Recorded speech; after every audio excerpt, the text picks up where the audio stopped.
demasiado para mí el darlo. Dios es el que da el don. Por eso, no se acerque con una humildad falsa diciendo que usted no tiene ningún don particular. En los tribunales de Cristo, usted dará cuentas de lo que hizo con su don espiritual y su mayordomía de ese don espiritual. Así que usted necesita descubrir su don espiritual, y hoy vamos a estar hablando acerca de cómo descubrir su don. Veamos en primer lugar la presentación de sacrificio. Todo empieza con la presentación de un sacrificio. Por favor, mire Romanos 12, versículo 1. Así que, hermanos, os ruego por las misericordias de Dios, que presentéis vuestros cuerpos en sacrificio vivo, santo, agradable a Dios, que es vuestro culto racional. Subraye las palabras presentéis y sacrificio, y entonces entenderá por qué hablo de la presentación de un sacrificio. Pablo escribió bajo la inspiración divina y empieza diciendo, os ruego. Usted sabe lo que significa rogarle a alguien. Significa suplicarle. Y puesto que Pablo escribió por Dios mismo, casi es como si Dios estuviera de rodillas delante de nosotros, rogándonos.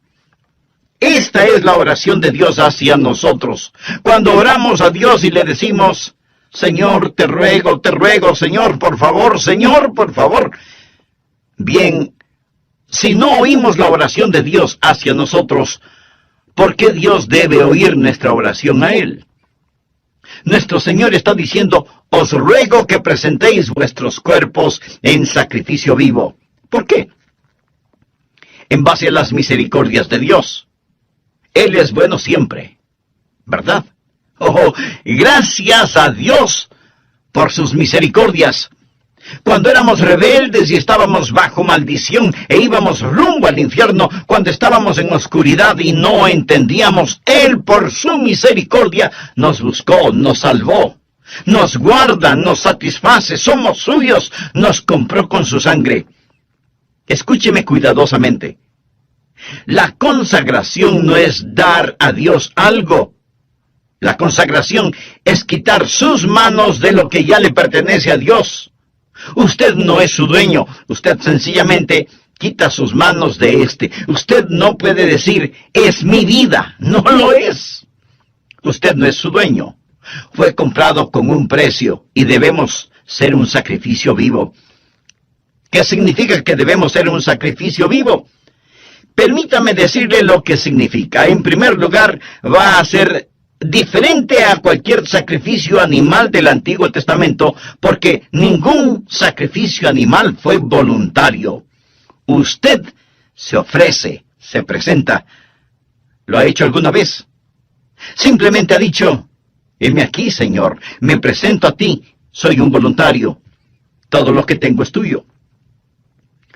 Wilbur Chapman fue un gran evangelista, y él le preguntó al general Wood, el fundador del Ejército de Salvación, General, ¿cuál es el secreto de su vida? ¿Por qué Dios lo ha usado tanto? El general Wood pasó su mano por sus blancos cabellos, pensó por un momento y luego contestó, Dios tiene todo de mí. Ha habido hombres más inteligentes, enormes oportunidades, pero yo desde el día que tuve la visión de lo que Dios podía hacer por la pobre y antigua ciudad de Londres, determiné en mi mente que Dios poseería todo de mí, de William Booth. Permítame preguntarle, ¿alguna vez le ha dicho eso a Dios? Dios, aquí estoy. Puedes tener todo lo que soy. Me presento voluntariamente como un sacrificio, sabiendo que eso significa que soy desechable. Todos mis planes y metas, así como las llamadas posesiones, los sacrifico, Señor, a tu sangre. ¿Esto no le parece extraño a usted? Bueno, lo es para la gente moderna. Queremos tomar nuestro cristianismo y fijarlo a nuestra vida regular. Queremos defender nuestra vida, nuestros derechos. Permítame decirle lo que le sucedía a un sacrificio en el Antiguo Testamento. Era degollado. Por lo tanto, no más planes propios. Se lo ponía en el altar, y toda vez que era un sacrificio de sangre, había la tendencia de que el sacrificio se resbalara del altar, por lo que usaban 2 ganchos llamados ganchos de carne. ¿Sabe usted qué es lo que le sujeta al altar? ¿Tiene usted la tendencia de resbalarse del altar? Bueno, yo la tengo. Hay 2 ganchos que lo mantendrán en el altar: disciplina y devoción. Y para pertenecer al Señor Jesucristo, eso es lo que debe hacer, presentarse como sacrificio vivo. Pero la mayoría de nosotros no queremos usar esos ganchos, disciplina y devoción, que nos mantendrán en el altar del sacrificio. ¿Sabe lo que el creyente promedio dirá al respecto? Yo no quiero estar obligado a nada. Me uniría a la iglesia, pero no quiero estar obligado a nada. Puedo prometer una ofrenda de amor, pero no quiero estar obligado. Quiero ser libre. No, mi amigo. Esto no es un sacrificio. ¿Y qué es lo que le pasaba al sacrificio en el Antiguo Testamento? Era consumido, era quemado. ¿Sabía que usted nunca adorará a Dios verdaderamente hasta que sea consumido? ¿Alguna vez ha sido consumido por el fuego santo de Dios? Eso es lo que Pablo está diciendo. Pero algunos de ustedes objetarán diciendo: un momento, pastor, por favor. Yo no quiero hacer todo eso. Solo quiero que me diga cuál es mi maravilloso don espiritual. Bueno, Pablo se lo va a decir. Pero verá, mi amigo, primero debe haber una presentación sacrificial, o sea, la presentación de usted mismo.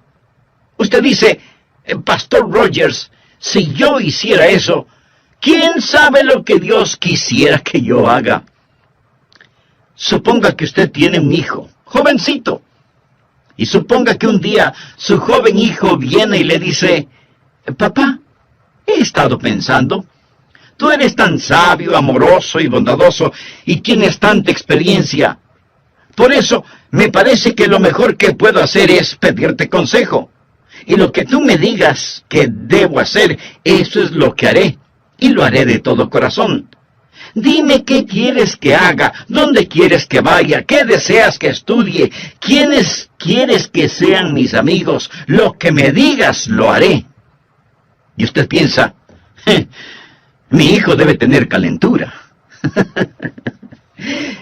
Pero suponga que en verdad quiere hacer lo que usted le pide. Así que usted va donde su esposa y le dice: parece que a nuestro hijo lo tenemos en las manos. Él se va a arrepentir de haberme dicho que hará cualquier cosa que yo le pida. ¿Procedería usted así? Creo que no. Lo más probable es que si usted estuvo pensando en regalarle un carrito, aunque sea usado, lo que su hijo le manifestó inclinará un poco más aceleradamente la balanza. ¿No le parece? Es la manera que él tiene de decirle: papá, yo sé que me amas. Usted se presenta a sí mismo como sacrificio vivo y comprobará cuál sea la buena voluntad de Dios, agradable y perfecta. No tenga miedo de entregarse a Él, ni de decir: heme aquí, Señor, me entrego totalmente a ti. Ese es el primer principio, la presentación de un sacrificio. El segundo principio es: habrá una transformación espiritual. Después de la presentación viene la transformación. Mire por favor el versículo 2. No os conforméis, es decir, no se dejen amoldar a este siglo, sino transformaos por medio de la renovación de vuestro entendimiento, para que comprobéis cuál sea la buena voluntad de Dios, agradable y perfecta. Una transformación. La palabra transformación aquí es una traducción de la palabra griega metamorfo. ¿Qué palabra le recuerda? Metamorfosis. Y esta es la transformación. Usted pasará por una metamorfosis. Como una oruga entra en un capullo y pasa por una metamorfosis, y ese feo gusano que entra en ese capullo sale como hermosa y gloriosa mariposa. ¿Por qué? Porque ha pasado por una metamorfosis que literalmente significa un cambio de forma. Y cuando usted se presenta de esa manera a Dios, amigo, usted va a tener una metamorfosis. La palabra describe literalmente lo que pasa cuando la naturaleza interna sale a la superficie. ¿Cuál es la naturaleza interna de esa oruga? Es una mariposa. ¿Sabía que esta es la palabra que se usó cuando Jesús fue transformado en el monte de la transfiguración? ¿Recuerda la historia? Él subió a esa montaña con Pedro, Santiago y Juan, y allí la Biblia dice que él fue transformado, transfigurado. Es exactamente la misma palabra que se usa aquí. Por ello, se le llama el monte de la transfiguración. Jesús pasó por una metamorfosis. ¿Recuerda lo que dije? ¿Qué es una metamorfosis? Es cuando la naturaleza interna sale a la superficie. ¿Cuál es la naturaleza interna de Jesús? Gloria. Cuando Él pasó la metamorfosis, su gloria salió a la superficie. Su rostro resplandecía como el sol de mediodía. Su vestidura era blanca como la nieve. El fulgor del Señor Jesucristo estaba allí siempre, pero lo que estaba en la naturaleza interna pasó por una metamorfosis. Y la naturaleza interna salió a la superficie como la naturaleza interna de una oruga, una mariposa. La naturaleza interna de Jesús es gloria. Una pregunta. ¿Cuál es su naturaleza interna si es salvo? Jesús. Jesús. Él es su naturaleza interna. Y cuando usted se presenta a Él como un sacrificio vivo, una transformación espiritual toma lugar. El Jesús que es residente en usted se convierte en el Jesús presidente en usted. El Jesús escondido en usted es el Jesús revelado en usted. Y hay un cambio divino y usted no es moldeado por este mundo. Y este mundo que camuflaría, borraría y escondería su naturaleza interna, esos grilletes se rompen. Y Jesucristo sale de usted. Y usted tiene un cambio divino que le da la mente de Cristo. Se renueva en el espíritu de su mente. Usted nunca entenderá realmente su don espiritual sin la mente de Cristo, sin una mente renovada. Y si usted está intentando descubrir su don espiritual sin presentarse voluntariamente como sacrificio, con razón que no sabe cuál es su don espiritual. ¿Sabe por qué usted no sabe cuál es su don espiritual? Porque su mente no está renovada. Pero cuando usted se presenta a Él como un sacrificio, habrá una transformación espiritual y usted comprobará cuál sea la buena voluntad de Dios, agradable y perfecta. No le tema a la voluntad de Dios.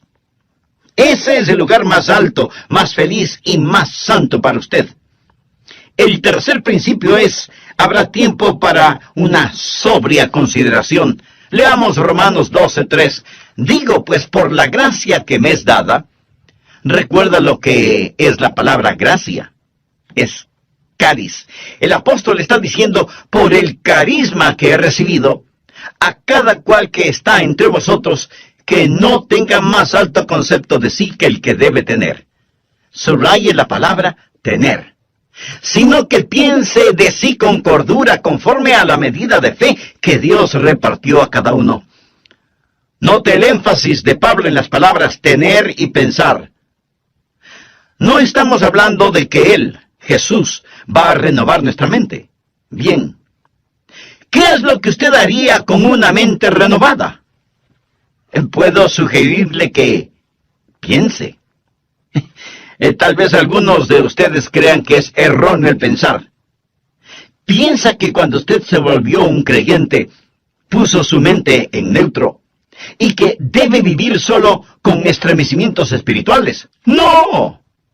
Dios renueva su mente para que usted pueda pensar con esa mente renovada. Hablamos de descubrir su don espiritual y usted debe pensar. Ahora, ¿cómo o qué piensa de usted mismo? Quiero que haga un inventario de usted mismo. Olvídese por un momento de mí y solo piense en usted. ¿Cómo debe pensar? Bueno, miremos la respuesta en el versículo 3. que no tenga más alto concepto de sí que el que debe tener. Eso, mi amigo, en simple español quiere decir que no debe presumir de tener un don espiritual que no lo tiene. Escuchamos a algunas personas decir, oh, usted puede hacer cualquier cosa que piensa que puede alcanzar. Hay una palabra muy castiza para describir eso. Tonterías. Eso es pura necedad. Les dicen a los jóvenes, cualquier cosa que quieran hacer, la pueden hacer. Muy bien.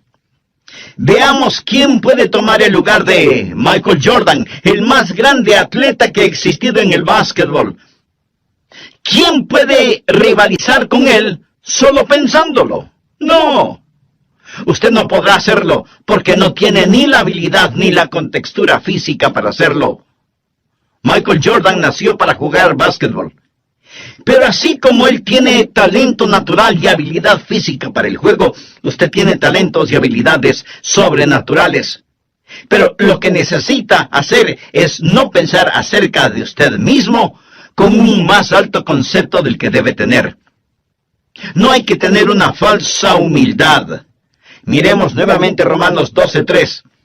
Que no tenga más alto concepto de sí que el que debe tener, sino que piense de sí con cordura. La palabra cordura es una palabra interesante.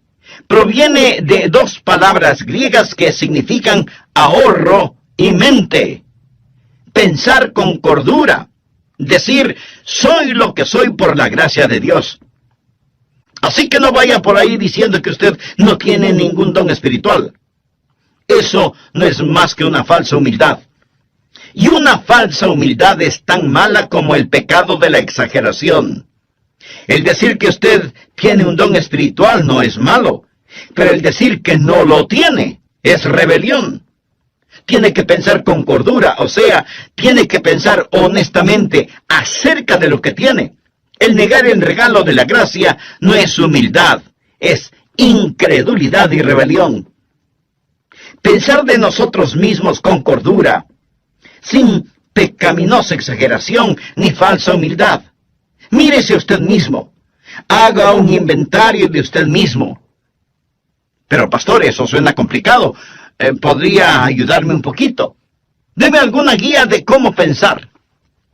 Bien, en el próximo programa de esta serie le daré a conocer varios principios que le ayudarán mucho en este asunto de descubrir su don o dones espirituales.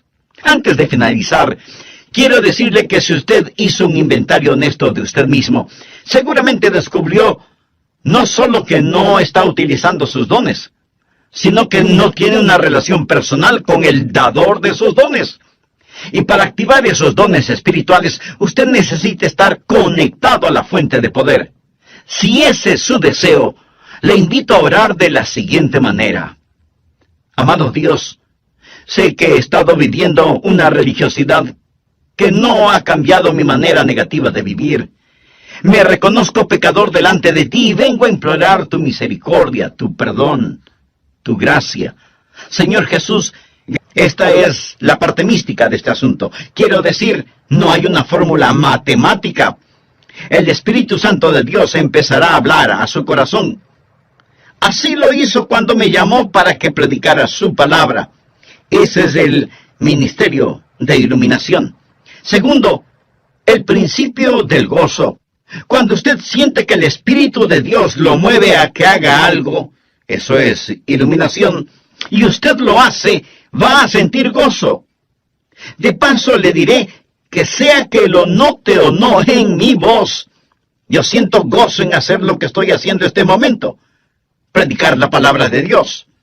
Siento mucho gozo predicando, y usted tiene que preguntarse a usted mismo, ¿qué es lo que en realidad me gozo en hacerlo?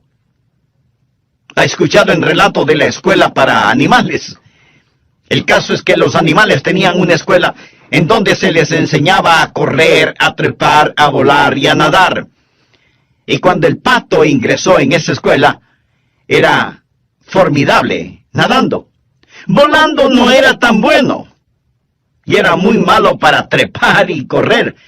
Así que como era muy bueno nadando, no le dieron clases de natación, y más bien lo pusieron en la pista atlética para que corriera y corriera y corriera. Después de un tiempo, se volvió pésimo nadando, y su correr no mejoró. El águila también entró a la escuela, y era fantástico verle ascendiendo y alcanzando la copa de los árboles, pero dijeron que no lo estaba haciendo en la forma correcta. Así que le llamaron la atención por eso y le ordenaron que recibiera lecciones de natación. Al águila no le gustó recibir esas lecciones y se volvió rebelde, por lo que le expulsaron de la escuela. Luego vino a la escuela el conejo, quien era increíble corriendo. De hecho, le encantaba correr, pero no era tan bueno en el resto de cosas. Era malo nadando y no le gustaban las clases de natación. Tampoco le gustaba el trepar a los árboles, y después de unos días, el pobre conejo tuvo un ataque de nervios. Luego vino la tortuga. Uno debe sentir pena por la tortuga. No podía correr, no podía nadar, no podía volar, no podía trepar, y los animales dijeron: ¿qué de bueno puede hacer la tortuga? Así que le quitaron su caparazón para que fuera un poco más rápida caminando, hasta cuando un caballo la pisó. Y ese fue el final de la pobre tortuga. A fin de cuentas, la escuela para animales fue un completo fracaso. Usted dirá: pero eso es ridículo. Mi amigo, eso es exactamente lo que estamos tratando de hacer en las iglesias en nuestros días. En vez de dejar que las personas hagan aquello para lo cual Dios les ha equipado y les ha otorgado un don, tratamos de frenarlas en las áreas en las cuales son fuertes y de inflarlas en algunas áreas para las cuales no tienen ningún don.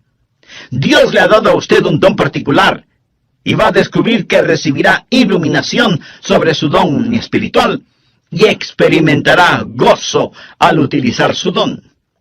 Tercero, el principio del ánimo. Usted encontrará a otras personas animándole en su don espiritual. ¿Por qué? Porque ellos son bendecidos por su don. Fue maravilloso para mí cuando era un jovencito en la iglesia y yo rendí mi vida para hacer lo que el Señor Jesús quisiera que yo haga. Escribí en un pedazo de papel: aquí estoy, Señor, para lo que tú quieras que yo haga. Y ellos me pidieron que fuera el pastor para la semana juvenil. ¿Se puede imaginar eso? Yo no era un buen estudiante. Inteligente, pero no era un buen estudiante. Ni siquiera recuerdo si llevaba libros a la casa para estudiar. Y si algo no lo entendía durante las clases, pues fingía haberlo entendido. Y así pasaba con calificaciones promedio. La última cosa que se me hubiera ocurrido pensar era que me pidieran predicar durante la semana juvenil. Y ahí estaba yo, petrificado. Pero prediqué. Y la gente después vino a decirme: me bendijo lo que dijiste. Estuvo bueno. Debes predicar otra vez. Al principio pensé: y es la arrogancia, la presunción y el orgullo lo que nos divide. Es el Espíritu Santo de Dios el que nos une. Así, cuando descubrimos nuestro don, debe haber una participación compartida. Ahora, los dones de todos no son tan obvios. Quiero decir, usted está escuchando por medio de mi voz lo que tengo en mi mente, no lo que tengo en mi hígado. ¿No es cierto? Usted no está pensando: el hígado del pastor está funcionando bien este momento. No. Pero déjeme decirle que si mi hígado no estuviera funcionando bien, yo no estaría predicando en este programa. Verá, en cada iglesia cristiana evangélica hay miembros que hacen distintos trabajos, personas a las cuales ni siquiera las vemos, pero ellas tienen una participación compartida. Y cada don ha sido dado para perfeccionar el cuerpo de Cristo. Y si usted no está haciendo lo que debe, si usted es un miembro de la iglesia que no está cumpliendo el propósito para el cual Dios le ha puesto en la iglesia, Usted está haciendo daño y es peligroso para el cuerpo, quien quiera que usted sea. Cuando era pastor de la iglesia, a veces me preguntaban, ¿cuántos miembros activos hay en su iglesia, pastor? Mi amigo, todos son activos. Algunos destruyen y otros construyen, pero todos son activos. Dios le puso a usted en su cuerpo como Él quiso, y debe haber participación compartida. Nadie tiene todos los dones, cada uno tiene por lo menos un don, y somos dependientes los unos de los otros. Dios nos hizo diferentes a fin de poder hacernos uno. Quinto, el principio de la activación específica. Por favor, veamos Romanos 12, versículos del 6 al 9. Ahora el apóstol llega a un tipo de por lo tanto. Él está hablando de todas estas cosas que van antes de lo siguiente. Usted sabe, nosotros nos presentamos a Él y Él renueva nuestra mente y entonces nos encontramos a nosotros mismos operando en el cuerpo. Ahora Él dice, de manera que teniendo diferentes dones según la gracia que nos es dada, o sea, según el carisma que nos es dado, si el de profecía, úsese conforme a la medida de la fe, o si de servicio, en servir, o el que enseña, en la enseñanza, el que exhorta, en la exhortación, el que reparte con liberalidad, el que preside con solicitud, el que hace misericordia con alegría. Aquí él menciona 7 dones y dice, pónganse las pilas, estén activos. ¿Usted quiere saber cuál es su don? Bien, simplemente escoja uno que piensa puede ser su don y póngase a trabajar. Es difícil dirigir a un buque que no se mueve. No se siente simplemente allí. Usted va a descubrir su don cuando esté ocupado. Él dice, profecía, úsese conforme a la medida de la fe. Es decir, usted puede tener no mucha fe, pero la tiene conforme a la medida de fe que Dios repartió a cada uno.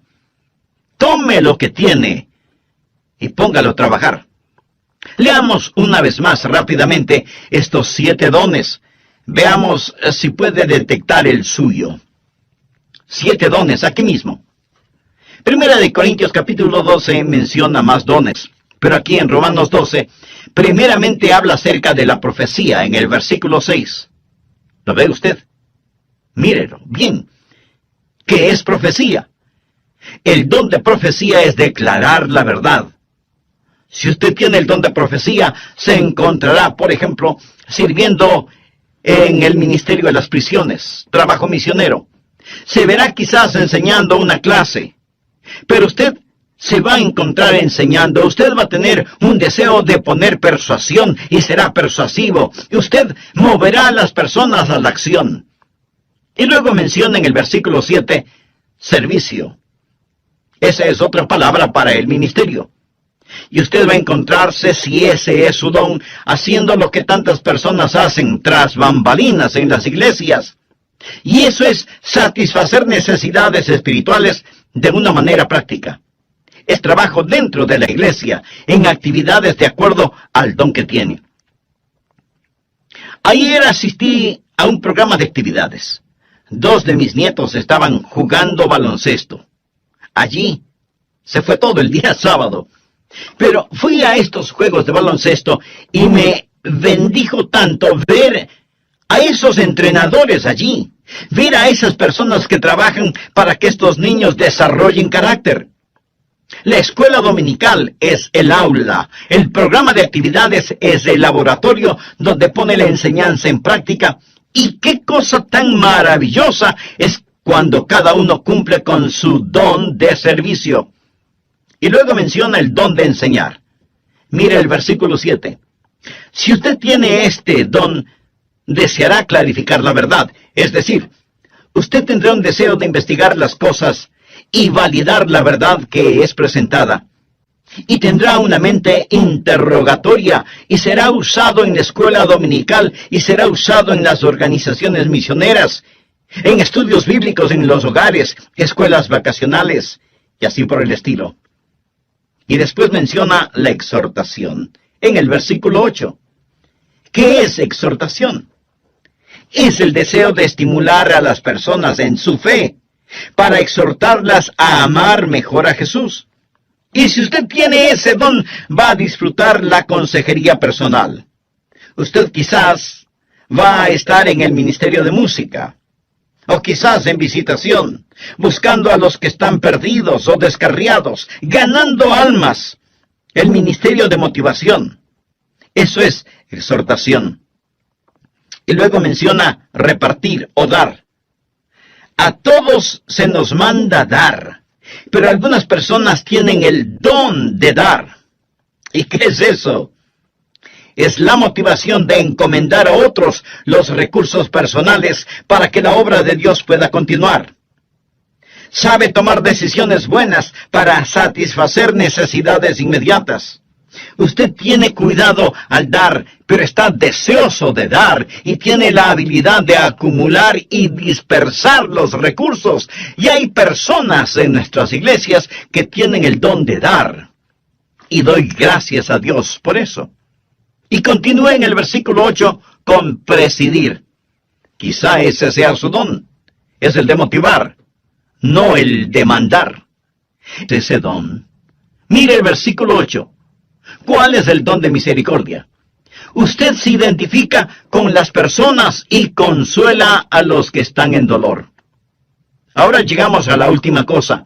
Después de haber una actividad donde usted realmente se ha ocupado, va a darse cuenta que todo empezará a calzar.